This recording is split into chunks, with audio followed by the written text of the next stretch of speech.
ጤና ይስጥልን ክብራትና ክብራን ተመልካቾቻችን ከአሚኮ የስፖርት ትንታኔ ፕሮግራማችን ተጀምሯል።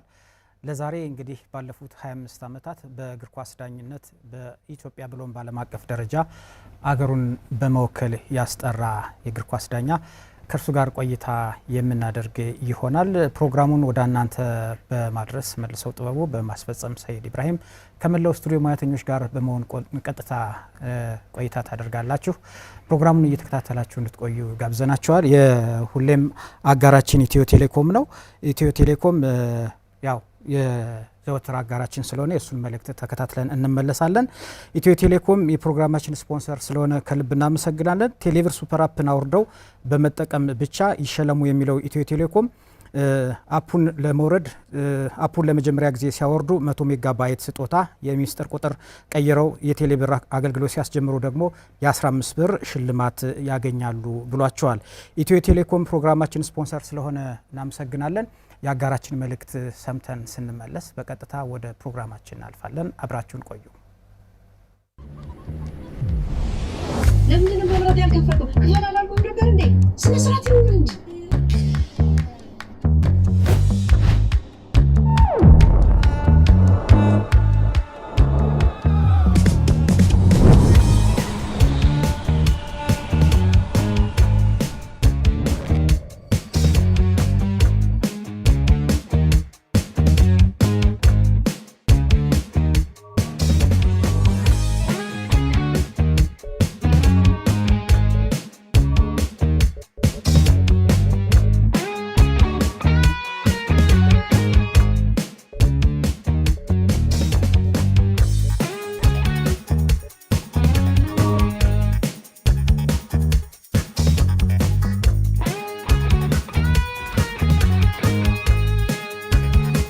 በቴሌብር ባለንበት ሆነን ያለምንም ውጣ ውረድ የቢል ክፍያችንን ስንፈጽም እንዲህ ነን። ቴሌብር አጋራችን ኢትዮ ቴሌኮምን እናመሰግናለን። ወደ ቀጥታ ፕሮግራማችን እናልፋለን። እንግዲህ ባለፉት 25 ዓመታት በሜዳ ላይ በተለይ በእግር ኳስ ዳኝነት ህይወቱን ያሳለፈ ሰው ነው። ከዛ ባለፈ ሀገሩን በመወከል ከኢትዮጵያ አልፎ በአፍሪካ ደረጃም የተለያዩ ውድድሮችን መምራት የቻለ ምስጉን ዳኛ ነው። እንግዲህ ከሱ ጋር ቆይታ እናደርጋለን። ዶክተር ኃይለ ኢየሱስ ባዘዘው እንኳን ደህና መጣ። እንኳን ደህና ቆያችሁኝ። እናመሰግናለን ስለመጣ። እጅጉን አድርጌ አመሰግናለሁ። ባለፉት 25 ዓመታት እንግዲህ በኢትዮጵያ እግር ኳስ ላይ የራስህን አሻራ አስቀምጠሃል። እስኪ ወደ ዝርዝር ጉዳዮች ከመግባታችን በፊት ምናልባት እንዴት ነበር የእግር ኳስ ህይወትህ ባለፉት 25 ዓመታት? ያለፉት 25 ዓመታት እግር ኳስን ጅማሩን ያደረኩትም እዚሁ ባህር ዳር ስለሆነ ተወልጄ ያደኩት ባህር ዳር ነው። ቀበሌ 03 ነው ተወልጄ ያደኩትና ዳኝነትን በ10ኛ ክፍል ተማሪ ሆኜ ነው የጀመርኩት። በ16 ዓመታችን የጀመርነው ያኔ እነ ዶክተር አሸብር ፌዴሬሽን ይመሩ በነበረ ጊዜ ከታዳጊ ልክ እንደ ታዳጊ እግር ኳስ 31ኛ አፍሪካ ዋንጫ የገቡ ታዳጊ ፕሮጀክት ውድድር እንደነበረ ሰልጣኞች እንደነበረ ሁሉ ዳኝነትንም እንደ ፕሮጀክት እንጀምር የሚል እሳቤ ስለነበረ ከእግር ኳስ ስልጠና ወደ እግር ኳስ ዳኝነት ኮርስ የ10ኛ ክፍል ተማሪ ሆኜ ነው እንትን ያልኩትና እስከ 17 ዓመት ያላችሁ የሚል ስለነበረ ክራይቴሪያ የዛን ጊዜ ነው የወሰድኩት። በ1993 ዓመተ ምህረት ዳኝነትን በ10ኛ ክፍል ጀመርኩ። ኮርሱን 11ኛ ክፍል እያለሁ ዳኝነትን ጀመርኩኝ። ኦፊሻሊ በቃ የተመዘገበ ዳኛ የሰለጠነ ዳኛ ተብዬ ያኔ ነው የጀመርኩትና ቆይታዬ ረጅም ነው። ኦፍ ኮርስ እንግዲህ የአንድ ወጣት እድሜ ነው። እድሜን በሙሉ ያሳለፍኩት ስፖርቱ ላይ እግር ኳሱ ላይ እንደሆነ ያሳያል የቆይታ ጊዜ እና ሁለተኛ ደረጃን ከወሰድኩኝ በኋላ ኮርሱን ስልጠናውን ከወሰድኩ በኋላ በአጥጋቢ ውጤት ጨረስን። ባህር ዳር ከተማ ላይ የሚደረጉ ኤቢሲ የሚባሉ ውድድሮች ነበሩ። የጤና ቡድኖች ነበሩ። የክለብ ውድድር ጠንካራ የክለብ ውድድሮች ነበሩና እነዛ ውድድሮች ላይ ራሴን ያሳየሁበት ራሴን ያበቃሁበት የተለያዩ የውድድር እድሎችን ያገኘሁበት ጊዜ ነበርና በዛ ነው እግር ኳስ ዳኝነትን የጀመርኩት። ከዛ እድገት አለው። ያንን እድገት ሃይራርኪ ጠብቄ ነው የሄድኩት። ሁለተኛ ደረጃ ከሆንኩኝ በኋላ የአንደኛ ደረጃ ዳኝነት ስልጠና ከ5 ዓመት በኋላ ያንን ስልጠና ወሰድን። ያንን ስልጠና ከወሰድኩኝ በኋላ አንደኛ ደረጃ ሆንኩ። ከዛ የክልል ውድድሮችን የፕሮጀክት ውድድሮችን ለማጫወት እድሉን አገኘው። ከከተማ ወደ ክልል መጣውና 1998 ዓመተ ምህረት ደግሞ አሁንም በዶክተር አሸብር በነበሩበት ጊዜ ከየክልሉ የተሻሉ የሚባሉ 5 ዳኞችን ከሁሉም ከኢትዮጵያ ካሉ ክልሎች ተመርጠን የፌዴራል ዳኝነት ኮርስ እንድንወስድ ተደረገ። ያም አሁን ከታች 93 ከወሰድኩት ፕሮጀክት ተነስቶ ማለት ነው እና የዳኝነትም ፕሮጀክት ነበር ያኔ ተጀምሮ የነበረው። ስለዚህ ጥሩ ጅምር ነበር ማለት ነው። ጥሩ በጣም ጥሩ ጅምር ነበርና አብዛኞቻችን በእኔ ደረጃ የነበርን ኢንተርናሽናል ዳኞች የዛ ፕሮጀክት ውጤቶችም ነን። 98 ዓመተ ምህረት ከኔ ጋር ለምሳሌ በላይ ታደሰ፣ አሸብር ሰቦቃ፣ አማኑኤል እነኚህ ኢንተርናሽናል ዳኛ የነበሩ ዳኞች ናቸው። የዛ ፕሮጀክት ውጤቶች ነን ማለት ነውና 1998 ላይ ከአማራ ክልል 5 ዳኞች ሲመረጡ ከ5ቱ ዳኞች ውስጥ አንዱ ሆኜ የፌዴራል ዳኝነት ስልጠና ወሰድኩኝ። ያኔ ጥሩ ነበረ። ኮርሱን ይሰጡን የነበረ ኢንስትራክተር ሽፈራው እሸቱ ነበሩና ሲናገሩ ሰማ ነበር። ከላይ መሆን በጣም ያስተምሩን ነበር። ሁልጊዜ ስትሰሩ በዳኝነት ልዕልናችሁ ከላይ ሁኑ ይሉ ነበር።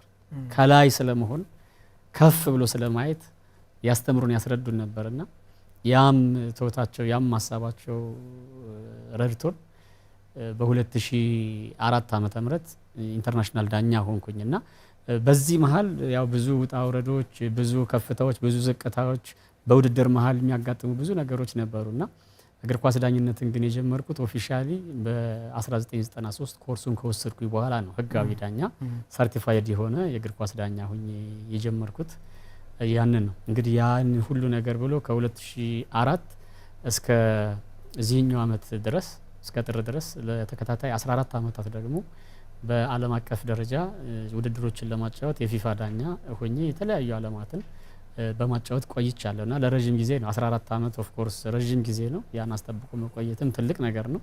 ለ14 ዓመት ያህል ኢንተርናሽናል ዳኛ ሆኜም ቆይቻ አገልግያለሁ። በጣም የሚገርም ጊዜ ነው። በነገራችን ላይ ያው ቡናም አዘጋጅተና ስቱዲዮአችን ውስጥ ሻይ ቡናም እንዳለ ነው እንዳስፈላጊነቱ እየደረሰም ስለሆነ እሱን መጠቀም እንችላለን በጨዋታችን መካከል ማለት ነው። እንዴት ነው ማለት ትምህርትና ዳኝነት እንዴት ነበር? አንተ ከዛ በኋላ አሁን በትምህርቱም ዘርፍ ከፍተኛ ደረጃ ፒኤችዲ ዶክትሬት ዲግሪህንም ሰርተሃል። አሁን በባህር ዳር ዩኒቨርሲቲ ነው ያለኸው። ማርቆስ ነበርክ። የተለያዩ ቦታዎች እየተንቀሳቀስክ ትሰራ ነበር። ዳኝነቱና ትምህርቱስ እንዴት ሄዱ? በዚህ ባለፉት 25 ዓመታት የህይወትህ የስራ አካል ሆኖ ስለመጣ ማለት ነው። በጣም ጥሩ ጥያቄ ነው።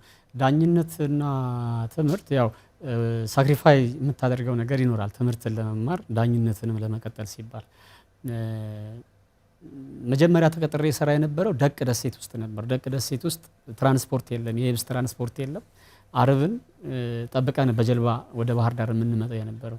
ያም ሆኖ ዳኝነትን እሰራ ነበርና አርብ ኦልዌይስ ጀልባ ጠብቄ እመጣለሁ። ቅዳሜ ጨዋታ አጫውትና እሁድ ደግሞ ወደ ስራ ይመለስ ነበር እንቅስቃሴ። ያኔ በጀልባ በምንጠቀምበት ጊዜ ጀልባ ትራንስፖርት 10 ብር ነው ለመምጫ፣ ለጨዋታ ደግሞ ይከፈል የነበረው ክፍያ ደግሞ 7 ብር ነበርና ትራንስፖርት ከራሴ ነበር ኮስት የማደርገው ጨዋታውን አጫውቼ ለመምጣት ብቻ።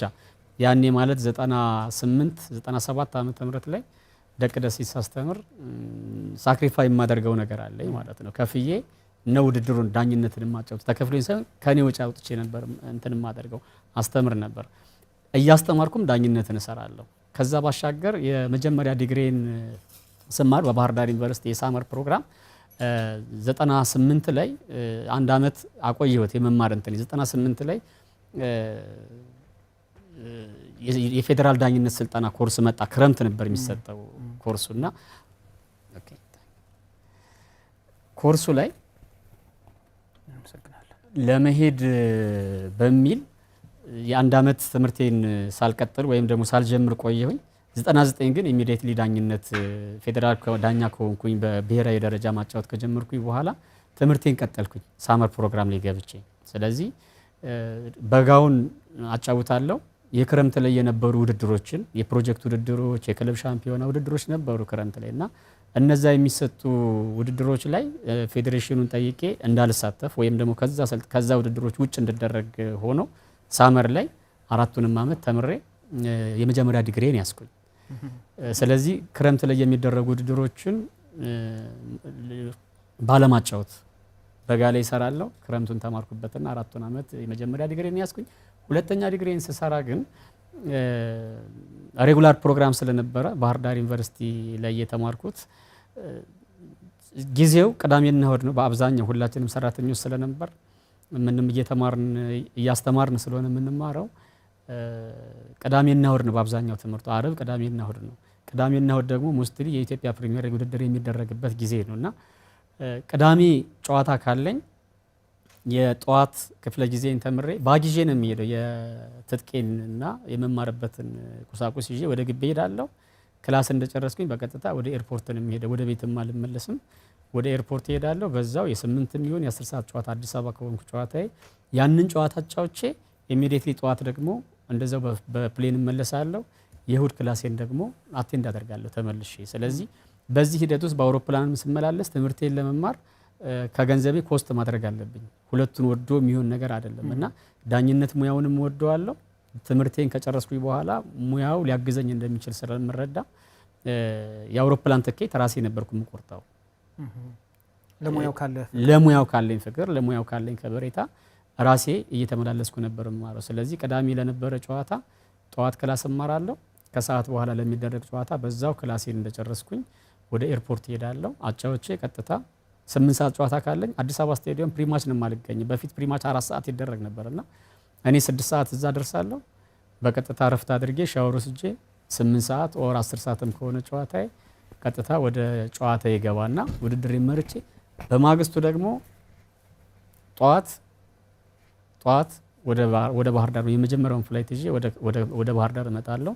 ከኤርፖርት ቀጥታ ወደ ዩኒቨርሲቲ ወደ ግቢ ነበር የምገባውና ያን ጊዜ ያው ትምህርቱም እንዳይቀር ዳኝነቱም እንዳይቀር ጊዜንና ገንዘብ ላይ ሳክሪፋይ አድርጌያለሁ። በዚህ አጋጣሚ ተባባሪ ፕሮፌሰር ዶክተር ጌታቸው አበበ የማስተርስ ትምህርቴንም ፒኤችዲ ትምህርቴንም ስማር ከፍተኛውን እገዛ አድርገውልኝ የቀድሞ የባህር ዳር ዩኒቨርሲቲ ስፖርት አካዳሚ ዳይሬክተር የባህር ዳር ዩኒቨርሲቲ ስፖርት አካዳሚ ዳይሬክተር የነበሩት እሳቸው በእኔ ትምህርት ጉዞ በእኔ ትምህርት ቆይታ ኖት ኦንሊ በእኔ ትምህርት ቆይታም አጠቃላይ በዳኝነት ህይወቴም እውነተኛና ያየሁትን ነገር ፊት ለፊት እንደሆን አድርገው አስተምረውኛልና በእኔ ላይፍም የእሳቸው አበርክቶ በጣም ከፍ ያለ ስለሆነ በዚሁ አጋጣሚ ረዳት ፕሮፌሰር ተባባሪ ፕሮፌሰር ዶክተር ጌታቸው አበበ ባሉበት እጅግ አድርጌ ክብር ይስጥልኝ። በጣም አመሰግናለሁ። በትምህርት ደረጃ የእርስዎም ውጤት ነኝ። በባህሪም ደረጃ ከእርሱ የወሰድኩት ብዙ ነገር እንዳለ እንዲረዱልኝ በጣም አመሰግናለሁ።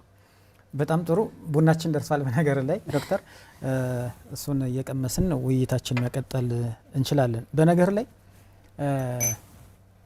በኢትዮጵያ ፕሪሚየር ሊግ ስማቸው በጣም በበጎ ከሚነሱ ዳኞች ያንተ በቀዳሚነት ይጠቀሳል። ለምሳሌ እንደው በኋላ ላይ የምናነሳቸው ያንተ 3 ጊዜ በኢትዮጵያ ፕሪሚየር ሊግ ኮከብ ተብለህ የተመረጥክበትም ከብቃት ጋር ያው የስነ ምግባር አንደኛው ምክንያት ስለሆነ ነው። ትልቅ ጨዋታ የሚባሉት ለምሳሌ የሸገር ደርቢን ቡና ከጊዮርጊስ ወይም ጊዮርጊስ ከቡና የመሳሰሉት አሁን ሐዋሳ ደርቢ ሲዳማ ከሐዋሳ እና ሌሎች የሚያስፈሩ ትልቅ ደርቢዎች ለዳኞች ፈተና ይሆናሉ የሚባሉት ላንተ ይሰጡ ነበር እና እሱ ሀቀኛ ነው ግትር ነው ብለው ጨምረው ነው የሚገልጹና እስኪ ስለዚህ ነገር የምትለን ምንድን ነው? የኢትዮጵያ ቡናና የቅዱስ ጊዮርጊስን ጨዋታ ወይዘሮ ጥሩ ወርቅ ነበሩ አንዴ የኢትዮጵያ እግር ኳስ ፌዴሬሽን ዳኞች ብሔራዊ ዳኞች ኮሚቴ ሰብሳቢ ነበሩና ከሳቸው ከመምጣታቸው በፊት ብዙ ዳኞች ነበር ተመድበው የኢትዮጵያ ቡናና የጊዮርጊስን ጨዋታው እስከሚጀመርበት እለት ድረስ የማይታወቅበት አጋጣሚ ነበር። ዳኛው የሚያጫውተው ዳኛ አይታወቅም ነበርና ለመጀመሪያ ጊዜ ግን አስታውሳለሁ ወይዘሮ ጥሩ ወርቅ እኔን ተመድቤ ሲሄድ አውረድ አውቄ ነው የመጣሁት የሄድኩት። ኢትዮጵያ ቡና ከጊዮርጊስ የምታጫወት አንተ ነህ፣ የአእምሮም የአካልም ዝግጅት አድርግ፣ ትልቅ ጨዋታ ነው፣ ይሄ ህዝብ ፊት የምትቀርብበት ነው ተብዬ ነው የሄድኩት የመጀመሪያ ጊዜ ሲሄድና ድባቡ ደስ ሲል ነበር በጣም። የመጀመሪያ ጨዋታዬ ነው እሱ። ዛት ሚንስ የመጀመሪያ ኢንተርናሽናል የሆንኩበት አመት ነው። 2004 ላይ ነበር ያጫወትኩት ያንን ጨዋታ። የህዝቡ በዛ አይነት ግጥም ያለ ህዝብ መሀል ያጫወትኩበት ከ2003 ኢትዮጵያ ቡና ዋንጫ የፍጻሜ ጨዋታ እሱንም ነገር እስኪ ንገረን። የፍጻሜው ጨዋታ ቡና ለመጨረሻ ጊዜ ለመጀመሪያም ጊዜ ዋንጫ ያገኘበት አይደል? 2003 ነው እሱ ጨዋታ 2003 ሰኔ ላይ። በነገር ላይ እሱን ጨዋታ ተመድቤ ሲሄድ አባቴ የነበረው ደስታ በጣም እጅግ ከፍ ያለ ነበር። ምክንያቱም ለመጀመሪያ ጊዜ በቴሌቪዥን የተላለፈ ጨዋታ ያጫወትኩት ጨዋታ እሱን ነው እና ቤተሰብም የሚያውቁኝ ሰዎችም አብረውኝ አስተምሩ የነበሩ መምህራንም ያኔ ስብሰባ ነበር፣ የመምህራን ስብሰባ ነበር እና ሲሄድ ፈቃድ ጠይቄ ነበር ከትምህርት ቤት እና እንደዚህ አልመሰልኩትም። እንደዚህ አይነት ኃላፊነት ያለብኝ ትልልቅ ጨዋታዎችን የማጫወት ዳኛ አልመሰልኩትም የነበረው በወቅቱ የነበረው ርዕሰ መምህሬና ይኸው በቃ ላሳውቅህ ብዬ ነው እንጂ ያው መሄድ አይቀርም ትልቅ ኃላፊነት ነው ብዬ ሄድኩኝ። በቴሌቪዥን ሲተላለፍ የሻይ ረፍት ሆኖ ቴሌቪዥን ሲከፍቱ እኔ ነኝ የማጫወተውና የእሳቸው ፊሽካ ነው እያለ እያከበረ ጋዜጠኛ ሰይድ ኪያር ነበር ኮሜንታተሩና እንደዛ ሲል ስብሰባው ቆሞ ሁሉም መምህራን የሚከታተሉት የኔን ጨዋታ ነበር እኔን ነበርና ከትምህርት ቤት አጫውቼ እንደተመለስኩኝ በውድድሩን ጨርሼ እንደተመለስኩኝ ሁሉም መምህራን ርዕሰ መምህሩ እርሶ እየተባሉ ትልቅ ኃላፊነት ይዘው የሚሰሩ ሰውን ነበር ለከለክል ነበር ወይ ብሎ በጣም ደስተኛ ነበርና 2003 የመጀመሪያዬ ስለሆነ በጣም ብዙ ጃም ባለበት በጣም ብዙ ህዝብ ባለበት ያጫወትኩት የመጀመሪያው ጨዋታ እሱ ስለሆነ በጣም ደስ እያለኝ ነው። ክራውድ ሰፊ አቻ ቢወጣ ኢትዮጵያ ቡና ከሙገር ጋር የነበረውን ጨዋታ አቻ ቢወጣ ቅዱስ ጊዮርጊስ ዋንጫ ይበላል። ቅዱስ ጊዮርጊስ ሌላ ሜዳ ላይ እየተጫወተ ነው። ያን ጨዋታ አሸንፏል። እዚህ ጋር ኢትዮጵያ ቡና አቻ ከወጣ ቅዱስ ጊዮርጊስ ዋንጫ ይበላል እና ፍጹም ታማኝነትን ይጠይቃል። ትልቅም ኃላፊነት ነው። ከዛ በፊት ብዙ የሚባሉ ብዙ የሚወሩ ተጨባጭ የሚሆኑ አይሆኑ ያልሆኑ ነገሮች ብዙ ይወሩ ነበር። በዳኝነት ዙሪያ ብዙ ይባል ነበር። የሚሰሙ ነገሮች ነበሩ። ሪሊ ነው አይደለም የሚለው እሱ ሌላ ትልቅ ኢንቨስቲጌሽን የሚያስፈልገው ነገሩ ነው ማለት ነውና ለዛ ጨዋታ ታምኜ መሄዴ ግን ለኔ በጣም ትልቅ ክሬዲት ሰጥቶኛል። ነገን ሁሉ እንዳያደርጎኛል ኃላፊነትን የመቀበል እንዴት እንደሆነ እንድረዳ አድርጎኛልና ያኔ በጣም ሙሉ ህዝቡ ግጥም ያለ ሜዳ ነው። ከዛ ሰው አያውቀኝም፣ ተመልካች ተጫዋቾች አያውቁኝም፣ አዲስ ነኝ ለውድድሩ። ስለዚህ ወጥቼ መዞር አለብኝ የህዝቡን ጩኸት ምናምን ለማየት ለማዳመጥ እዚህ ውስጥ ገብቼ ለማጫወቱ የሚለውን ነገር ለማየት ወጥቼ አየሁ፣ ተመለከትኩት የህዝቡን ከዛ ለራሴ ያወራሁት ምንድነው ይሄ ሁሉ ህዝብ እኔ ፊሽካ ስነፋ ግማሹ ይላል፣ ግማሹ ያጨበጭባል። በእርግጠኝነት ኃይልሽ ይሄን የምታደርግ አንተ ነህ እያልኩ ለራሴ ያወራሁት ሰልፍ ቶክ ሳይኮሎጂካል ስኪል አንዱ ራሴን እንትን ማለት እና ራሴን ማውራት ጀመርኩኝ ከራሴ ጋር ኢንጆይ ያደረኩት በጣም ተደሰትኩኝ። አስጨናቂነቱን ትቼ አዝናኝነቱን ወሰድኩኝ። እግዚአብሔርም ረዳኝና ውድድሩ በጣም በጥሩ ሁኔታ አለቀ። ኢትዮጵያ ቡና አሸንፎ ዋንጫ ወሰደ። ኢትዮጵያ ቡና ዋንጫ መውሰዱን ሁልጊዜ ሲታሰብ ያንን ጨዋታ ያጫወተው ዳኛ እነሱም የመጀመሪያና የመጨረሻቸውን በፕሪሚየር ሊጉ እስካሁን ድረስ ባለው ወደፊት ሊበሉ እንደሚችሉ ተስፋ አደርጋለሁ። እስካሁን ድረስ ባለው ግን የመጀመሪያ ዋንጫቸው ነው። ያንን የመጀመሪያ ጨዋታቸውን በፍጹም ታማኝነት በፍጹም ጥሩ ፐርፎርማንስ እግዚአብሔር ረድቶኝ ውድድሩን ሰርቼ ወጣሁኝ። ከዛ በኋላ ነው የኢትዮጵያ ቡናና የቅዱስ ጊዮርጊስን ጨዋታ የማጫወት እድሉን ያገኘውና ኢትዮጵያ ቡናና ቅዱስ ጊዮርጊስን በጣም ብዙ ጊዜ አጫውቻለሁ፣ 5-6 ጊዜ ከዛ በላይ ሳይሆን ይቀራል ያጫወትኳቸው። ከዛ በኋላ ኢንተርናሽናል አልቢትር የሆንክበት አጋጣሚ ላይ አዲስ አበባ ስቴዲየም አሁን የኢትዮጵያ እግር ኳስ ፌዴሬሽን ድሮ ጽህፈት ቤት የነበረው ወደ ኢንተርኮንቲኔንታል ጎን ከመሄዳቸው በፊት ወደ ካዛንቺስ ከመሄዳቸው በፊት እዛ ነበር ቢሮአቸው በዋነኝነትና የፈተና ወስዳችሁ ስማችሁ ሲለጠፍ እዛ ቆመህ ነበረና ትሬኒንግ ሰራ ቆይተህ ሄደ ስምህን ኢንተርናሽናል አልቢትር እንዳሆኑ በዌብሳይት ወይ በቴሌግራም በፌስቡክ በምን አይገለጽም ነበር እና ያንን ደስታ በሰማህ ጊዜ ከጎን ከማታውቋቸው ሰዎች ጋር እንደተቃቀፋችሁ ሰምቻለሁ። በጣም የሚገርመው ያኔ 2004 ከበደ አጥላባቸው የሚባሉ ኮሚቴ ነበሩ። ይዛን ወቅት ሁልጊዜ ጠይቁን ነበር ኢንተርናሽናል ዳኛ ለምንድን ነው የማትወዳደሩት ምናምን እያሉ እሳቸው የኛን ፐርፎርማንስ እኔና ማንኤልን በተለይ ይጠይቁን ነበር ኦፊሻሊ እና እኔ ደግሞ እስኪ ትንሽ ልብቃ ገናነን ኢንተርናሽናል የሆንኩት 98 ጨርሰን በ5ኛው ዓመቴ ነው የአክሰለሬት ያደረግነው ቶሎ ነው ወደ ኢንተርናሽናል የመጣ በ26 ዓመቴ ነው ኢንተርናሽናል ዳኛ የሆንኩት። የጀመርኩት በ16 ሆኖ 10 ዓመት ማለት ነው ጆርኒው እንትን ያለና በ26 ዓመቴ ነው በትክክለኛው እድሜ በ26 ዓመቴ ነው ኢንተርናሽናል ዳኛ የደረስኩት የነበርኩት ማለት ነው። እና ዝርዝሩ ተለጠፈ። ፊትነስ ቴስት ምናምን ወስደናል። ያኔ ፊትነስ ቴስት አሁንም ድረስ ብዙ የምንታማው ነገር የለንም። እና ሲለጠፍ ሳየው ኃይለ ኢየሱስ ባዘዘው በለጠ ይላል። ደግም ያነበብኩት ኃይለ ኢየሱስ ባዘዘው በለጠ ይላል። እዛ ሰውየውን አላውቀውም። ስቴዲየም ዙሪያ ነው ብዙ ሰው መጥቶ እንትን ይላል። ሰውም ያያል። ዞር ምንድነው ምናምን አለ። እንዴ ኃይለ ኢየሱስ ባዘዘው እኮ እኔ ነኝ እኮ ኢንተርናሽናል ዳኛ ሆኜ ተለጥፎ ስሜ ምናምን ምንድነው ታዲያ ምናምን እንዴ ደስ ብሎኝ ነው ምናምን። ሰውየው አያውቀኝም፣ እኔም አላውቀውም። ግን ደስታዬን ኢንተርቴን አደረገልኝ አብሮ እና ኮንግራቹሌሽን በጣም እንኳን ደስ ያለ ደግሞ ገና ልጅ ነህ ምናምን አለ። እሱ ጎልማሳ ነገር ነው። ገና ልጅ ነህ በጣም ብዙ ትደርሳለህ ብሎ መከረኝ። የመጀመሪያ ሰለብሬት ያደረኩት ግን ከማላውቀው ሰው ጋር ማስታወቂያውን እንዳየሁኝ እሱ ጋር ተጠምጥሜ ሀጋ አደረኩት። እሱም እግዚአብሔር ይስጠው አላሳፈረኝም። በደንብ አቅፎ ስሞ ወደፊት ፊውቸሬን አውርቶ ነው የተለያየ ነው። ከዛ በኋላ ወደ አፍሪካ ውድድሮችን ለመምራት በዛው አመት እድሉን አገኘ? አዎ የመጀመሪያው ጉዞዬን ያደረኩት ሩዋንዳ ነበር። ሩዋንዳ ሄደን አጫወትን። አራተኛ ዳኛ ሆኜ ነበር የሄድኩት። በአምላክ ነበር ዋና ዳኛ። ሩዋንዳ ሄጄ ያጫወትኩኝ። ከዛ በኋላ ያሉትን ግን በጣም ብዙ ሀገራትን ተዛዙሬ ብዙ ጨዋታዎችን አጫውቻለሁ። በጣም ብዙ ጨዋታዎችን አጫውቻለሁ። በነገር ላይ ቀደም ካልከኝ ሳልገልጽልህ የሄድኩት ብዙ ከኢትዮጵያ ቡናና የቅዱስ ጊዮርጊስ ጨዋታዎችም ውጪ ብዙ ደርቢዎች የደቡብ ደርቢ የሚባሉ በጣም ጠንካራ ጨዋታዎች ነበሩ። ሲዳማ ቡና ከወላይታ በጣም ትልቅ ጨዋታ ነበር። በተለይ ደግሞ አርባ ምንጭማ አርባ ምንጭ ሀዲያ አርባ ምንጭ ከየትኛውም ቡድን ላይ ሜዳው ላይ ሲጫወት ዞሮ በፊት ተዘዋዝሮ በሚጫወቱበት ጊዜ ሜዳው ላይ የማይሸነፍ ቡድን ነበር ያ ቲም። እና የሲዳማ ቡና የደቡብ ደርቢ የሚባሉ ቲሞች በሙሉ በጣም ጠንካራ ነበሩ። በተለይ ሲዳማ ቡና ይርጋለም ላይ በሚጫወትበት ጊዜ ብሔራዊ ቡድን መዝሙር ተዘምሮ የብሔራዊ መዝሙር ተዘምሮ ነው የሚጀምረው። ችግር ካለ መውጣት አስቸጋሪ ነው የሚሆነው። ዳኛው ስህተት ከሰራ አስቸጋሪ ነው የሚሆነው። ዳገት ላይ ነው ሜዳው።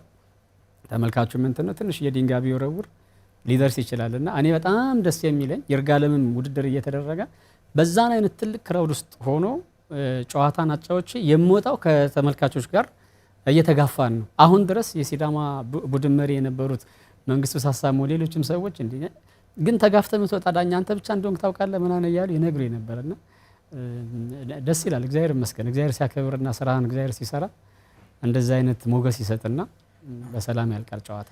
በጣም ጥሩ። ውይይታችን ይቀጥላል። የዚህ ሰዓት አጋራችን ኢትዮ ቴሌኮም ነው። በቴሌብር የአየር ሰዓት ሲሞሉ እስከ 35 ከመቶ ስጦታ እንዲሁም ጥቅል ሲገዙ እስከ 20 ከመቶ በምርቃት ያገኛሉ የሚለው ኢትዮ ቴሌኮም አጋራችን ስለሆነ እናመሰግናለን። ኢትዮ ቴሌኮም የፕሮግራማችን ስፖንሰር ነው። መልእክቱን ተከታትለን ስንመለስ ውይይታችን ይቀጥላል።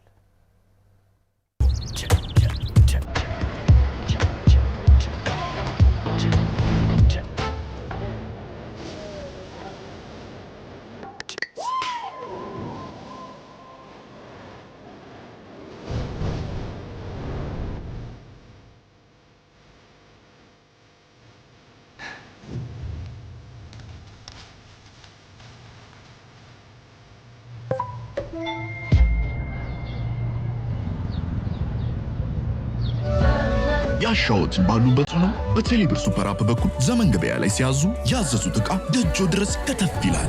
ዘመን ገበያ፣ ገበያውን ደጆ ድረስ። ኢትዮ ቴሌኮም። ፕሮግራማችንን አሁንም ይቀጥላል። ኢትዮ ቴሌኮምን እናመሰግናለን። ዶክተር ኃይለ ኢየሱስ ባዘዘው እንግዲህ ባለፉት 25 ዓመታት ጥሩ የእግር ኳስ ህይወት አሳልፈሃልና እንግዲህ ከ25 ዓመታት ቆይታ በኋላ በዓለም አቀፍ ደረጃ ከዚህ ከቀበሌ ውድድር ጀምሮ በሀገር በኢትዮጵያ ፕሪሚየር ሊግ በአፍሪካ ቻምፒየንስ ሊግ እና የሀገር ውድድሮችን መርተሃል። ባለፉት 25 ዓመታት የደመቀ የእግር ኳስ ታሪክም ነበረ። 3 ጊዜ የኢትዮጵያ ፕሪሚየር ሊግ ኮከብ ዳኛ ሆናል። ብቸኛው ነው እስካሁን ባለው መረጃችን። 3 ጊዜ በኢትዮጵያ ፕሪሚየር ሊግ የዓመቱ ምስጉን ዳኛ ሆኖ የተመረጠ የለም። በትምህርት ደረጃም ቢሆን በአፍሪካ ውስጥ ዶክተር ሆኖ እግር ኳስን የዳኘ ምናልባት በሌሎች ዓለሞች ላይ ያለውን ተጨባጭ ሁኔታ በደንብ በመረጃ ባናስደግፈውም ዳኛ ሆነው በተለይ ከስፖርቱ ጋር በተገናኘ ኢንተርናሽናል አልቢትር የሆኑ ዳኞችንም የማግኘት እድሉ አልገጠመንም። እነዚህ የስራዎችህ ውጤት ያለፉት 25 ዓመታት ልፋቶችህ ትሩፋት ናቸው። ግን ከ25 ዓመታት ቆይታ በኋላ እግር ኳስን ዳኝነትን በቃኝ ለማለት የወሰንክበት ጊዜ ላይ ነውና እርግጠኛ ነኝ ይሄ ስሜት በጣም ከባድ ነው ላንተ። ይሄን ጥያቄ ሳነሳና እንዴት ነበረ የሚለውን ጉዳይ ብታብራራልን ደስ ይለኛል። መቼም ያው 25 ዓመት የቆየበት ስራ አረንጓዴ ሳር ላይ ስትሰራ፣ አረንጓዴ ሳር ላይ ስታጫውት፣ ስትሮጥ፣ በዛ ላይ ተጫዋቾች እንደ ተጫዋች ብቻ ሳይሆን ለእኔ እንደ ቤተሰብ ጓደኛ ናቸው እስካሁን ድረስ ያሉ ተጫዋቾች በሙሉና ከነሱ ጋር ያለኝ ቀጥተኛ ግንኙነት ላቆም ስለሆነ ደስ የሚል ስሜት የለውም። ደስ የሚል ስሜት የለውም። ኦፍ ኮርስ ማጫወት የምችልበት እድሜም ነው፣ 41 ዓመቴ ነው። ግን በቃ እግር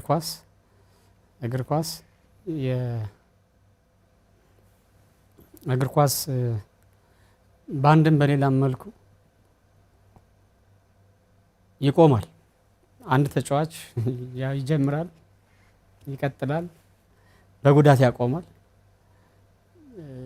ፐርፎርማንስ ወርዶ ያቆማል። ልክ እንደዛ ሁሉ ዳኝነትም አይ ምንም ማለት አይደለም። በባይዘወይ ዳኝነት ስሜታዊ የሚያደርገው ዳኝነትን ማጫወት በቃ ያዝናናል። የሆቢ ስራ ነው። ቅድም እንዳልኩ ዳኝነትን ከመጀመሪያው ጀምሬ ዳኝነትን ስሰራ የነበረው ሳክሪፋይም ሳደርግ የነበረው ትምህርትም ስማር ለዳኝነት ትልቅ ኤግዞስት ሳደርግ የነበረው ዳኝነትን ስለምወደው ብቻ ሌላ ነገር የለውም። ሙያውን በጣም ስለምወደው ብቻ ነው። እና ከዚህ ከምትወደው ሙያ ስትወጣ ትንሽ ደስ የሚል ስሜት አይሰማም። ግን ደግሞ የህይወት አንዱ መንገድ ነው፣ የስፖርት አንዱ መንገድ ነው። እሱ ያበረታኛል እና በተለይ ይሄኛውን አመት ብዙም ውድድር ላይ ስላልነበርኩኝ ጥሩ ስሜት አልነበረኝም። ባለማጫወቴ በአንድም በሌላ መልኩ ተፈጥሮ በነበሩ ነገሮች አላጫወትኩም። ስለዚህ ለመወሰን እና ቀጣይ ፌዝ ዳኝነት ደግሞ ሁሌ ዳኛ ሆነን የምንቀርበት አይደለም እና ኢንስትራክተር መሆን የምንችልበት ዳኞችን፣ ሌሎች ታዳጊና ወጣት ዳኞችን የምናበቃበት ኤክስፔሪንሳችን ሼር የምናደርግበት በተማርኩት ደግሞ እግር ኳስን ነው እና ፉትቦል ተምሬ የኢትዮጵያ እግር ኳስን ደግሞ ላገለግል የምችልባቸውን ጊዜ ወጣትነቴ ሳያልፍ ማገልገልም በሳትነት ወይም በጉልበት ባለ ጊዜ ላይ መምጣቱ እሱ ትልቅ ነገር አለውና ዳኝነትን ላቆም በቃ this is the time ጊዜው ነው ዳኝነትን ለማቆም ጊዜው ነው ብዬ አስባለሁ። ከዚህ በኋላ ያለውን ጊዜ ከዚህ በኋላ ልሰራ ያሰብኳቸው ልሰራ ያቀድኳቸውን ነገሮች ለመስራት ሰፊ ጊዜ ይኖረኛል። እንደ ጥሩ አጋጣሚ የሚሆነው ከእግር ኳሱም ሳትርቅ ለምሳሌ የግድ ጨዋታ መሀል ዳኛ ሆነ ወይም ረዳት ዳኛ ሆነ ባታገለግልም በእግር ኳሱ ግን በኮሚሽነርነት ወይም በሌሎች ዘርፎች ልታገለግል የምትችልበት እድል ይኖራል ብዬ አስባለሁ እና ይሄን ስታስብ ደግሞ የምትጽናናበትና አሁንም ከእግር ኳሱ እንዳራክ የሚያሳዩ ነገሮች አይኖሩም? በጣም አለው። አሁን አንድ እግር ኳስ ዳኛ ዳኝነትን ካቆመ በኋላ በተለይ ደግሞ እንደኔ 25 ዓመት ቀላል አይደለም። የአንድ ወጣት ተመርቆ ስራ የሚይዝበት እድሜ ነው 25 ዓመት ቆይታ በዳኝነት እና በ25 ዓመት ቆይታ ያካበትኩት በጣም ብዙ ኤክስፔሪያንስ አለው። ከ25 ዓመት ውስጥ 14 ዓመት በዓለም አቀፍ ዳኝነት ነው የቆየሁት። በብዙ ከ34 ሀገራት በላይ በአፍሪካ ውስጥ ያሉ ከ34 ሀገራት በላይ ተዟዙሪያ አጫውቻለሁ። እነኚህ ሁሉ ኤክስፔሪያንሶች ቀላል የሚባሉ አይደሉም በዓለም አቀፍ ደረጃ የሚያጫወትኳቸውና እነዚህን ኤክስፔሪያንሶች አሁን ለሚመጡ ለአዳዲስ ተተኪ ዳኞች በማስተማርም ኤክስፔሪያንስን ሼር በማድረግም ትልቅ አስተዋጽኦ ላበረክት እንደምችል ለሀገርም ግልጋሎት ልሰጥ እንደምችል ይሰማኛል። ከዛም ባሻገር ያው የተማርኩት 3ኛ ዲግሪን የሰራሁት አሁንም ብዙ ወደ 9-10 ሪሰርቾችን ሰርቻለሁ፣ እመራመራለሁ በእግር ኳሱ ላይ እና በዳኝነቱ ላይ የሰሯቸው ጥናቶች አሉ፣ በእግር ኳሱ ላይ የሰሯቸው ጥናቶች አሉ፣ አጠቃላይ በእግር ኳሱ በውድድሩ ላይ የሰሯቸው ጥናትና ምርምሮች አሉ እና እነኚህ ሁሉ ተደማምረው እግር ኳሱ ላይ ላበረክት የምችለው አስተዋጽኦ ከፍ ያለ ሊሆን እንደሚችል ሳስብ እሱ በጣም ትልቅ መጽናናትና ትልቅ ተስፋ ይሰጠኛል። ለሀገሬ ብዙ ስራ መስራት እንዳለብኝም ይነግረኛል። በዛ ላይ አሁን ባህር ዳር ዩኒቨርሲቲ ስፖርት አካዳሚም ላይ ታዳጊ ወጣቶች ስልጠና ፕሮጀክት ስልጠናዎች አሉን እና እነዚህ ስልጠናዎች ላይም አሰልጣኝ ነኝ። ከ13 ዓመት በታች ያሉ እግር ኳስ ታዳጊ ልጆችን ይዣለሁ፣ አሰለጥናለሁ። ያንን ሁሉ ሳይ ለኢትዮጵያ አንድ ነገር አሁን ከዳኝነቱ ባሻገር ዳኝነቱን ማጫወቴን ካቆምኩኝ በኋላ በአሰልጣኝነትም አድሚኒስትሬቲቭ የሆኑ ነገሮችን ኮሜንት በማድረግም በማስተባበርም በመስራትም ዳኞችም ላይ ደግሞ ያለኝ ኤክስፔሪያንስ ሙሉ ጊዜ ዳኝነት ላይ ስለነበረ ትምህርትና ዳኝነት ላይ ስለነበረ በዳኝነትም አይዘር ኢንስትራክተር ሆኜ ዳኞችን ማስተማር የምችልበት አሰሰር ሆኜ ደግሞ ዳኞችን ኢቫሉዌት ማድረግ የማስተምርበት ከኔም ኤክስፔሪያንስ እግር ኳሱ ደግሞ አሁን ከሚያስፈልጉ ከሚጠይቀው ነገር ጋር ተነስተው ዳኞችን ለማብቃት የምችልበት ሰፊ ጉልበት ተሯሩጬ ተንቀሳቅሼ ዳኞች ሩጠው እንደሚያጫውቱት ተመሳሳይ ኤጅም ተመሳሳይ ሌቭልም ላይ ስለሆን የሚሰሩትን ነገር ሰርቼ የማሳይበት ጊዜ ስለሆነ አንድም በጣም ጥሩ አጋጣሚ ነው። ምናልባት እድሜ በጣም ትልቅ ከሆነ ከሸመገልኩ በኋላ ዳኝነትን አቁሜ ቢሆን ኖሮ እግር ኳስ ዲሞንስትሬት ማድረግ ስለሚጠይቅ ምናልባት ለዳኞች የሚሆን ለሌሎች ለምሰራቸው ስራዎች ተንቀሳቅሶ ዲሞንስትሬት አድርጎ ገልጾ የማሳየት እድሉን አላገኝም ነበርና ከዚህ በኋላ ባለው የእግር ኳስ ቆይታዬ አይዘር ዳኞችን በማገዝ ልምዴንም ሙያዊ ነገሬንም በማገዝ እግር ኳሱንም በተለያዩ ዘርፎች ቅድም እንዳልኩት በተለያዩ ዘርፎች እግር ኳሱንም በማገዝ የምቆይበት ይሆናል። የኔ ፕሮግራም እሱ ነው። ከዚህ ውጭ ያለው አሁን የአማራ ክልል እግር ኳስ ፌዴሬሽንም አማራ ክልል ስፖርት ኮሚሽንም የኢትዮጵያ እግር ኳስ ፌዴሬሽንም ከዚህ በኋላ ባለው ሊያሰማራኝ በሚፈልገው ይሄን ነገር ትረዳለህ፣ ታግዛለህ፣ ኤክስፔሪያንስ የተሻለ ለልጆች ለተተኪ ዳኞች ኤክስፔሪያንስን ሼር ታደርጋለህ፣ ያለህን እውቀትም ታጋራለህ። ቀላል አይደለም። ፒኤችዲ እስከመማር ድረስ ያካበትኩት እውቀት ያካበትኩት ልምድ ከፍ ያለም ስለሆነ ሙያዬም እግር ኳስ ስለሆነ ከወቅቱ እግር ኳስ ጋር የተያያዙ እውቀቶችን ለዳኞችም ለሌሎችም እግር ኳስ ውስጥ ላሉ አካላት የሚሰጥበት እድል ካለ እኔ በጣም ዝግጁ ሆኜ ሀገሬን ለማገልገል በጣም በቀናነት ነው ራሴን አዘጋጅቼ የምጠብቀው ከዚህ በኋላ ላለሁ። አዎ እስኪ እንግዲህ ምናልባት ያንተን የእግር ኳስ ዳኝነት የማቆም ዜና ስናውጅ እንደው ምናልባት ቻሌንጆች ነበሩ ከዚህ ጎን ለጎን እንደው በመጠኑ ቢሆን የምንመለከታቸው? የኔ ቻሌንጅ አንድ አመት ላይ ሁለት አመት ላይ ምናምን ብለን የምንለው አይደለም። በእግር ኳስ ቆይታዬ ውስጥ ቻሌንጅ የጀመርኩት በ1999 ዓመተ ምህረት ነው። ፌዴራል 98 ፌዴራል ዳኛ ሆኜ 1999 ላይ በዚሁ ባህር ዳር ጨዋታዎችን ሳጫውት አሁን ሞቷል፣ ስሙንም መጥራት አያስፈልግም፣ በህይወት ያሉ አሉ፣ በጣም ቅርብ ወዳጆቼ ስለነበሩ ሲናሪዮን ብቻ አንስቼው ልለፍና 99 ዓመተ ምህረት ላይ ከየትኛውም የእግር ኳስ ውድድር እንዳላጫውት ተደርጎ ታግጄ የእግድ ደብዳቤ ወጥቶብኝ ነበር፣ ተጽፎ ነበር። ያ ሲጻፍ ደግሞ ስህተት ነበሩ። እኔ እንትን ነኝ አትንኩኝ ባይ ነኝ። ያመንኩበትን ነገር ነው የምሰራው። ያላመንኩበትን ነገር ሰዎች በአግባቡ ካሳመኑኝ ውይይት እመርጣለሁ። ግን አስገዳጅ የሆኑ ነገሮችን ፍጹም የምቀበል አይደለሁም እና ቀይ ካርድ ለከሌ ስጥ ለከሌ አትስጥ የሚል ውዝግብ ነበረብኝ እዚህ ሳጫውትና ዞር በል ብዬ ኮሚቴ ነው ሰብሳቢ ነው ስፖርት ኮሚሽንም ኃላፊነት የነበረው ሰው ስለነበረ ዞር በል አልኩና እሱ እንዴት እኔን አልተቀበለኝም በሚል ቂም የሰራዋቸውን ጨዋታዎች ምናምን ጠቅሶ ትክክል ያልሆኑ ነገሮችን ጠቅሶ ቀጣኝ። ሲቀጣኝ ትክክል አይደለም ብዬ ማስረጃው የራሳቸው እጅ ላይ ስለነበረ ማስረጃው ለምሳሌ ያጫወትኩትን ጨዋታ አላጫወትክም ብሎ ቀጣኝ። ያጫወትኩትን ጨዋታ ኮሚኒኬውን ከመዝገብ ቤት አወጣችሁ ተመልከቱ የኔ መልስ። ከመዝገብ ቤት አወጣው አዩ ሲታይ አጫውቼዋለሁ። አላጫወትክም የተባልኩት ይሄ ነው። ለዚህ ነው የተጋጣው። ነፍሱን ይማራቶ ሙሉቀን አየሁ ነበረ። እሱም ተገረመ ተደነቀ። የባህር ዳር ከተማ ከንቲባ የነበሩት እሱም አየ አዘነ። ኢሚዲየትሊ ቅጣቱ እንዲነሳ ተደረገ፣ በደብዳቤ እንዲነሳ ተደረገና ያኔ የኔ ቻሌንጅ ጀምሯል። ከዛ በኋላ 2008 ላይ ከኢንተርናሽናል ዳኝነት የወጣውበት አመት ነበረ ወቅት ነበረ። ከ2008 ላይ ኦሬዲ አላወቅኩም አልጠበቅኩም፣ ግን ከኢንተርናሽናል ወጣል። ያኔ ፊትነስ ቴስቱን ኦሬዲ ጨርሻለሁ። ሁሉም ያየዋል፣ ያውቁታል፣ የነበሩትም ያውቁታል። በዛ ሁኔታ ባልገመትኩት ባላወቅኩት ምክንያቱ እስካሁን ድረስ በማይገባኝ መልኩ ኦሬዲ ወጣሃል ተባልኩኝና ትንሽ ግርግር ነበረ፣ ውዝግብ ነበረ።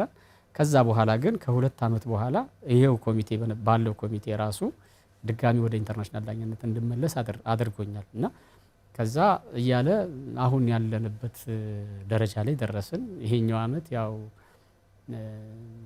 የሰዎች ሀሳብ የኔና የሌላው ሰው ሀሳብ ለምን ተመሳሳይ አልሆነም ብሎ ሰውን መቃወም አይቻልም። ሰው በተረዳው ልክ ይረዳል። ግን መግባባትና መነጋገር የሚገቡን ነገሮች ነበሩ። በተወሰነ መልኩ ተፈጥሮ የነበሩ ችግሮች ነበሩ። እነዛ ችግሮች ያው ማለቅ ባለበት ደረጃ አለቀ። መነጋገር ግን ተገቢ ያደርገው ነበር ብዬ አስባለሁ። ዞሮ ዞሮ ግን በእግር ኳስ ቆይታዬ ውስጥ ተደረገብኝ ከምለው ይልቅ አደረገልኝ እግር ኳስ ለኔ የከፈለኝ እግር ኳስ ለኔ ያደረገልኝ ነገር በጣም ብዙ ነው። ተደረገብኝ የምለው በጣም ኢምንት ውሃ የማይቋጥሩ ነገሮች ናቸው ከተደረገልኝ አንጻር ነገሮችን ሁሉ ስናየውና እግር ኳስን አስተምሮኛል። እግር ኳስ ቤት እንዲኖረኝ አድርገዋል። እግር ኳስ ትዳር እንድመሰረትበት አድርጎኛል። እግር ኳስ ብዙ ነገር አድርጎልኛልና በተለይ ከሰዎች ጋር አስተዋውቋል። በጣም አሁን አንዳንድ ሰው የሚሰራው ለታዋቂነት ነው። አንዳንድ ሰው የሚሰራው ለሀብት ነው። እግዚአብሔር ይመስገን በዚህኛው እድሜ አሁን ሁሉንም ነገር ሰጥቶኛል። ሁሉንም ነገር የቀረብኝ የጎደለብኝ የምለው ነገር የለም። በትምህርትም ከፍ ያለ ደረጃ ደርሶኛል። አፍሪካ ላይ ምንም ዳኛ የለም ዶክተር ዳኛ። በእግር ኳስ በዝናውም በዳኝነቱም ዝና ቢሆን ከፍ ያለ አድርጎኛል። በኢትዮጵያ ላይ ዋና ዳኛ ሆኖ 3 ጊዜ ኮከብ ዳኛ የተባለ ዳኛ የለም እስካለኝ መረጃ ድረስና ያለው ዝና ከፍ ያለ ነው። ስለዚህ ተደረጉብኝ ተገፋሁ ምናምን ከሚለው ይልቅ እግር ኳስ ለኔ የዋለልኝ ውለታ እግር ኳስ ለኔ ያደረገልኝ ነገር በጣም ሰፊና ትልቅ ስለሆነ የኢትዮጵያ እግር ኳስ ፌዴሬሽን የዳኞች ኮሚቴ አሁን ያለውንም ቢሆን የዳኞች ብሔራዊ ዳኞች ኮሚቴ እስካሁን ስለነበረን ጊዜ እስካሁን ስለነበረን አብሮነት ምክንያቱም አሁን ኮሚቴ የሆኑት ሰዎች ትላንትና አብረውኝ አጫውተዋል። ትላንት አብረን የሰራን ሰዎች ነን። ነገ ደግሞ አብረን በጋራ የምንሰራቸው ስራዎች በጣም ብዙ ይኖራሉና ስለነበሩን ቆይታዎች ስለነበሩን ጊዜያት በእግር ኳስ ዳኝነት ቆይታዬ ስላሳለፍናቸው መልካም ጊዜያት በሙሉ እጅግ አድርጌ በጣም ነው የማመሰግን። ከዚህ በኋላ ከእግር ኳስ ፌዴሬሽኑም ጋር ከብሔራዊ ዳኞች ኮሚቴም ጋር ከዳኞች ጋር ከክልሌም ጋር ከሁሉም እግር ኳስን ከሚሰራ የትኛውም ያልተገደበ የትኛውም አካል ጋር ተቀራርቤ በጣም በልበ ቀናነት በጣም በቅንነት በሙሉ ጉልበቴ ሳልሰስት ቀደም እንዳልኩት ገንዘብን ቅድሚያ ሳልሰጥ አሁንም ገንዘብን ቅድሚያ ሳልሰጥ ሙያውን ከማሳደግ ሳይድ ብቻ መሰረት አድርጌ እሰራለሁ፣ አግዛለሁ። ዳኝነቱም ከዚህ የበለጠ ከፍ ያለ ሊሆን እንደሚችል እረዳለሁ። ኦፍኮርስ አሁን እየመጡ ያሉ አዳዲስ ዳኞች አሉ። እነሱ ዳኞችም ነገ እኛ የደረስንበት ደረጃ ላይ ሊደርሱ እኛ የደረስንበት ላይ ብቻ ሳይሆን ከዚህ በተሻለ እነ በአምላክ እነ ሊዲያ የደረሱበት ዓለም ዋንጫ ላይ ሊያጫውቱ የሚችሉበትን ኤክስፔሪያንስ እኛም ሼር እያደረግን እያገዝን ወደፊት የተሻለ ስራ ከፌዴሬሽኑም ጋር ከዳኞች ኮሚቴም ጋር አብረን በጋራ የምንሰራበት ነገር ይኖራል ብዬ ተስፋ አድርጋለሁ። እጅግ አድርጌ በጣም የማመሰግናቸው ኮሚቴዎቹንም ፌዴሬሽኑንም እግዚአብሔር ይስጥልን ስለነበረን ቆይታ በጣም አመሰግናለሁ ነው የምላቸው። በጣም ጥሩ።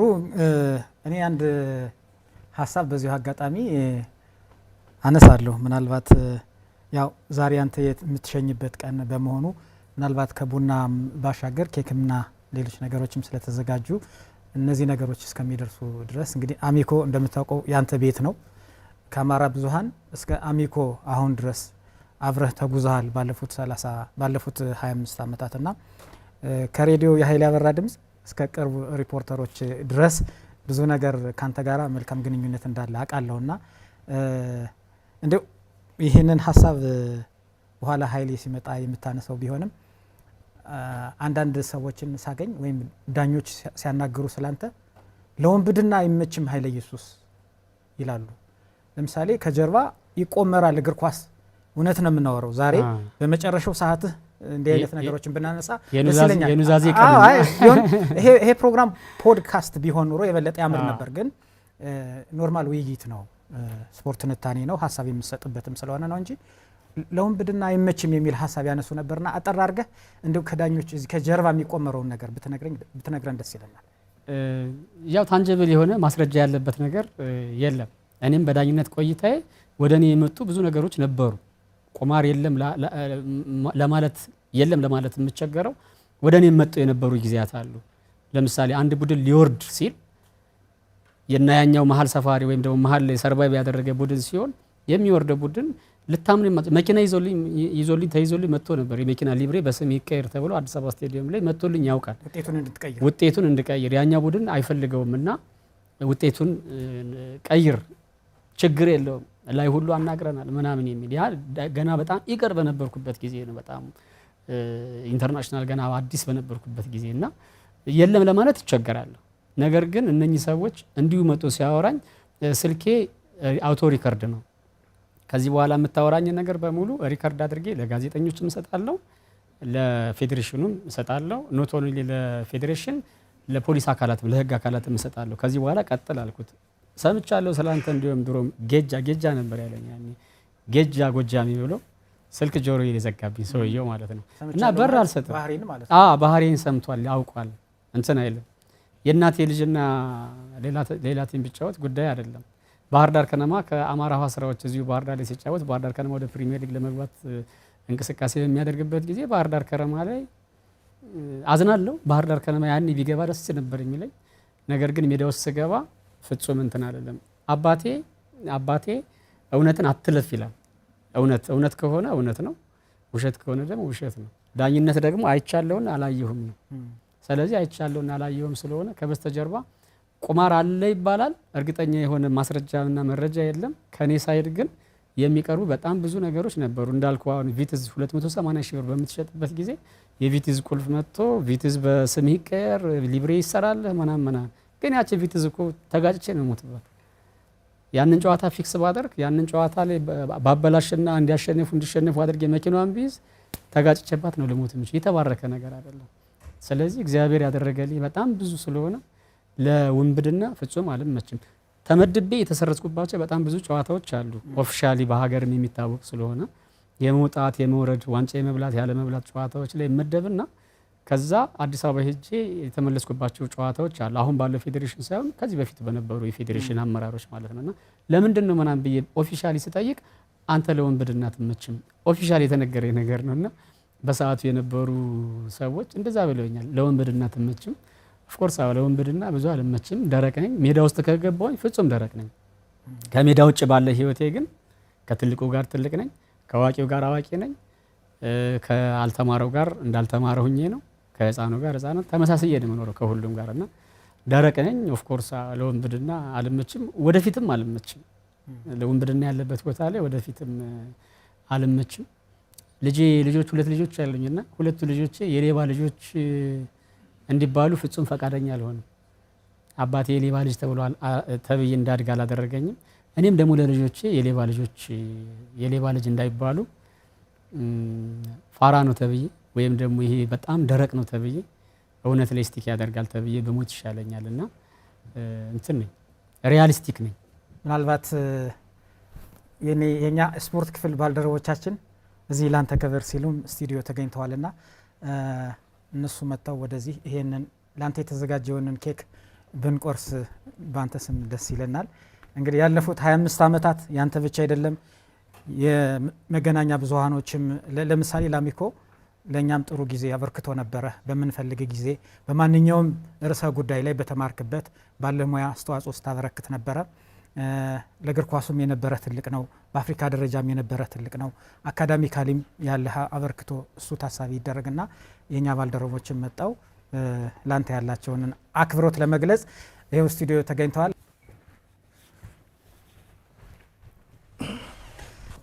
ዶክተር ኃይለ ኢየሱስ የመጀመሪያ እግር ኳስ ህይወቱን ሲጀምር ኃይሌ አበራ በሬዲዮ ከድሮዋ ቢሮአችን ሆኖ የመጀመሪያ ዘገባውን በሰራ ጊዜ ኃይለ ኢየሱስ ያንን ዘገባ ሰምቶ እንዳለቀስ አስታውሳለሁ አንዴ ሲያጫውተኝና ኃይሌ ያንን የዘገባ አጋጣሚና እስኪ አንተ የተሰማህን እዚሁ አጋጣሚ ላይ ብትነግሩን ደስ ይለናል። እሺ ያው ዶክተር ኃይለ ኢየሱስ ባዘዘውን እንደተባለው ከዛሬ 25 ዓመት በፊት ነው ማቀው ዳኝነትን ሀ ብሎ ሲጀምር ነው ማቀውና ራዲዮ ላይም ጋዜጣ ላይም ወጣቱ ዳኛ በሚል ፕሮግራም ሰርተንለታል እና ከዛ ጊዜ ጀምሮ እንግዲህ ላለፉት 25 ዓመታት ኢትዮጵያ እግር ኳስ ውስጥ በዳኝነት ዘርፍ አውቀዋለሁ። በግል ህይወቱም በደንብ አውቀዋለሁ። እኔ ሀገራችን ውስጥ ካሉ የእግር ኳስ ዳኞች ውስጥ በስነ ምግባርም በእውቀትም በክህሎትም ቀዳሚ ከሚባሉት ውስጥ አስቀምጠዋለሁ። ዶክተር ኃይለ ኢየሱስን ማለት ለሙያው ፍቅር ያለው ነው። በጣም ታማኝ ነው። 25 ዓመታትን በጽናት በቁርጠኝነት ነው አብሮ የቆየ ራሱን በሙያው ብቻ ሳይሆን አካዳሚካሊም ለማሳደግ በጣም ከፍተኛ ጥረት የሚያደርግ ነው። ለዛም ነው ፒኤችዲ ዲግሪ ድረስ የተማረ በጣም እንግዲህ ሰምተን አናውቅም እኛ በዛ ደረጃ ማለት ነው። አካዳሚካሊም ራሳቸውን አብቅተው በእግር ኳሱ ዘርፍም በዳኝነት እያገለገሉ ያሉና ሜዳ ውስጥም ከሜዳ ውጭም ምክንያታዊ ነው፣ ሎጂካል ነው፣ በቃ በሁሉ ነገር ትንሽ የተዋጣለት አይነት ሰው ነውና ከሱ ጋር ላለፉት 25 ዓመታት በደንብ ስፖርት ውስጥ በመቆየቱ በጣም ደስተኛ ነኝ። እንዲህ በክብር ደግሞ ስለሽኝ ነው እኔ ከፍተኛ ደስታ ነው የሚሰማኝ። ዛሬ አለቀስኩኝ። ያኔ ከ25 ዓመት በፊት ደግሞ እንደዚሁ ሚዲያ ላይ የመጀመሪያ ጊዜ በጆሮ የሰማሁት የኃይለ ኢየሱስ ባዘዘው የሚለውን ስም የሰማሁት በኃይልሽ ባንተ ነው። በኃይሌ አበራ ድምጽ ነው እንትን ያለ ዘገባው የተሰራውና ያኔ እኔ በጣም ነው አባቴን የምወደውና አባቴ ቤተክርስቲያን ሄዶ ቁጭ ባለበት ጊዜ ለአባቴ ጓደኞቹ ሄደው እንዴ አንተ ስፖርተኛ ልጅ አለህ እንዴ ምንድነው አለ። እሱ ጥፋት ያጠፋው መስሎት በሚዲያ እንዲሆነ እሱ የሚጠብቅ ያንን ነውና አይ በጣም ተስፋ የተጣለበት ተብሎ በሚዲያ በጣም ስሙ ከፍ ተብሎ ሲነገር ሰማውኛልና አባቴ መጥቶ ስሜታዊ ሆኖ ነገረኝ። ከዛ ዜናውን ይደገም ነበርና ዜናውን ቁጭ ብዬ ሙሉን አዳመጥኩኝ። አይ ዋዝ ክራይንግ እና ነገን ሁሉ እንዳል አደረገኝና ሁልጊዜ ዳኝነትን እያጫወትኩም ለአባቴ ሰው የሚነግረው በሚዲያ ተነግሮ ለአባቴ ሲነግር መጥፎ ነገር ካጫወትኩኝ ጥሩ ካልሆነ ጨዋታዬ ወይ ደግሞ ጌሙ ላይ የሆነ ኢምፓክት ካለበት የሚሰማውና በዙሪያ ያሉ ሰዎች ሁሉ አንገት ይደፋሉ ብዬ ስላሰብኩኝ ያቺ ለኔ ዳኝነት ተርኒንግ ፖይንት ናት። አንተ የተናገርካት ቤተሰብ ላይ ደረሰች። አባቴ ተደሰተ። ለአባቴ ጓደኞቹ ነገሩት። ተርኒንግ ፖይንት ናት። ያንን ጊዜ ጀምሮ እስካሁን ድረስ ኃይለ ኢየሱስ እንዲያደረገ የሚል ዘገባ እንግዲህ ጆሮ ለባለቤቱ ነው ባዳ ሆኖ ካልሆነ በስተቀር እስካሁን ድረስ አልሰማውም። ያቺ ጊዜ ስሜታዊ ያደርጋኝ ነበር። አልቅሼ ነበር ያዳመጥኳት።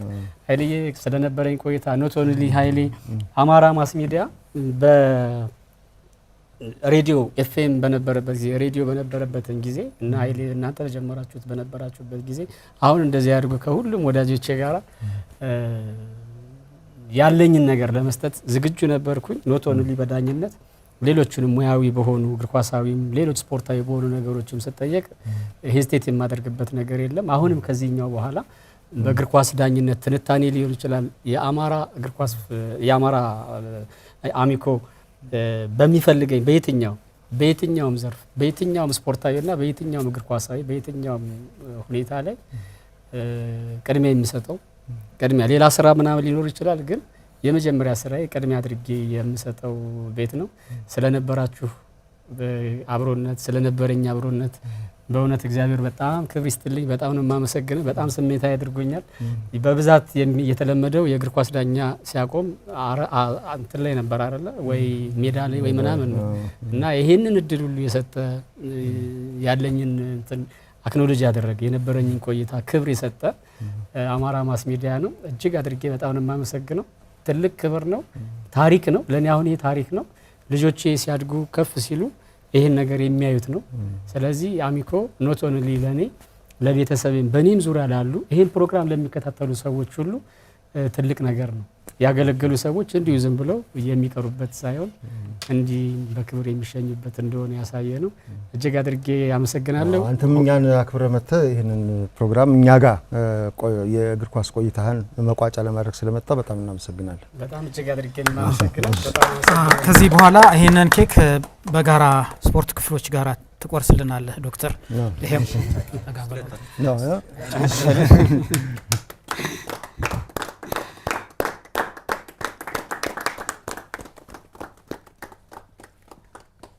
ደመቅ ያለ ቆይታ አድርገናል ዶክተር ኃይለ ኢየሱስ። እኛም ስቱዲዮ ስለመጣህ እናመሰግናለን። የዚህ ሰዓት አጋራችን ኢትዮ ቴሌኮም ስለሆነ እሱን ማመስገን አለብን። የቴሌብር አካውንቶን ሳያስጀምሩ ረጅም ጊዜ ለቆየ ደንበኞች የሚስጥር ቁጥር በመቀየር እንደገና ሲያስጀምሩ 500 ሜጋባይት በስጦታ ያገኛሉ ይላል። አጋራችን ኢትዮ ቴሌኮም የዚህ ሰዓት ስፖንሰራችን ስለሆነ እናመሰግናለን። መልእክቱን ተከታትለን ስንመለስ መጨረሻ ላይ እኛንም ተመልካቾችንም እንሰናበታለን። አብራችሁን ቆዩ። አሁን ለምን መብራት ያልከፈተው ክፈል አላልኩም ነበር እንዴ? ስነ ስርዓት ይኑር እንጂ።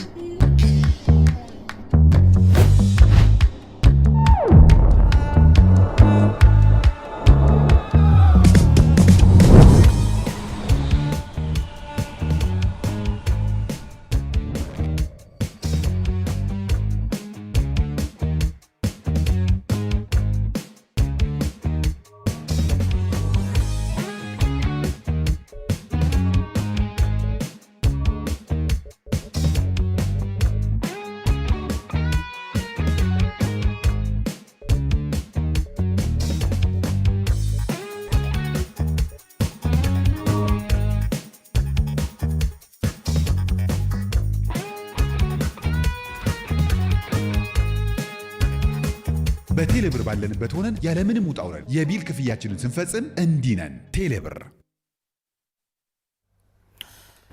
እስካሁን እንግዲህ የተከታተላችሁት ውይይታችን ይሄን ይመስላል። ዶክተር ኃይለ ኢየሱስ ባዘዘው እንግዲህ 25 ዓመታት የእግር ኳስ ህይወቱን በዳኝነት የነበረውን ቆይታ ማጠናቀቁን በማስመልከት የነበረን የስፖርት ትንታኔ እስካሁን የተከታተላችሁት ይመስላል። ምናልባት በዚህ አጋጣሚ የምታመሰግናቸው ሰዎች አሉ? አጠር ባለ ሁኔታ አጭር አድርጌ በዙሪያ የነበሩ በጣም ብዙ ሰዎች አሉ። ከነዛ ውስጥ በጣም የሆኑ ሰዎችን አመስገኘ እጨርሳለሁ። ጋሽ ቢልሌ መቆያ ስለነበረን ጊዜ ስላደረክልኝ ነገር በጣም እጅግ አድርጌ አመሰግናለሁ። ሙልጌታ ሉሌ፣ አዱኛ ይግዛው እንዲሁም አይችሉም ሀብታሙ በእኔ በዳኝነት ቆይታ ክልልም ላይ ያገዙኝ በጣም ጠንካራ ሰዎች ናቸው። ነፍሳቸውን ይማር። መቶ አለቃ አባይነህ በጣም እጅግ አድርጌ አመሰግናለሁ። ረዳት ተባባሪ ፕሮፌሰር ዶክተር ጌታቸው አበበ እጅግ አድርጌ በጣም አመሰግናለሁ። በጣም ነው የማመሰግነው። ከዛ ውጭ የኢትዮጵያ እግር ኳስ ፌዴሬሽን ብሔራዊ ዳኞች ኮሚቴ ስለነበረን ቆይታ ሁሉ በጣም አመሰግናለሁ። እግዚአብሔር ይስጥልኝ፣ ክብር ይስጥልኝ። ከዚህ በኋላ በሌሎች ስራዎች እንገናኛለን። ሀገሬን ለማገልገል በጣም ፈቃደኛና ዴዲኬትድ ሆኜ አገለግላለሁ። በሌሎች ስራዎች እንገናኛለን ብዬ አስባለሁ። ስለነበረን ጊዜ አሚኮም ከመጀመሪያው እስከ መጨረሻው ድረስ ከኔ ጋር ስለነበረ ከእናንተ ጋር ጀመርኩ፣ ከአሚኮ ጋር ዳኝነቴን ጨረስኩኝ። ከዚህ በኋላ ደግሞ ለሚጀምረው የእግር ኳስ አዲስ ህይወት አብረን እንቀጥላለን ብዬ ተስፋ አደርጋለሁ። ስለነበረን ጊዜ በሙሉ እጅግ አድርጌ አመሰግናለሁ።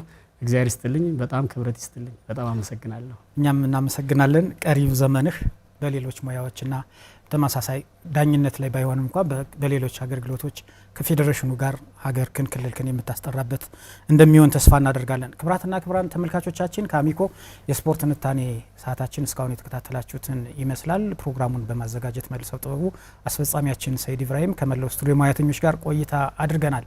ሳምንት በሌላ ርዕስ እንጠብቃችኋለን። ለነበራችሁ ጊዜ እናመሰግናለን። ኢትዮ ቴሌኮም አጋራችን ስለነበረ እናመሰግናለን። ሰላም።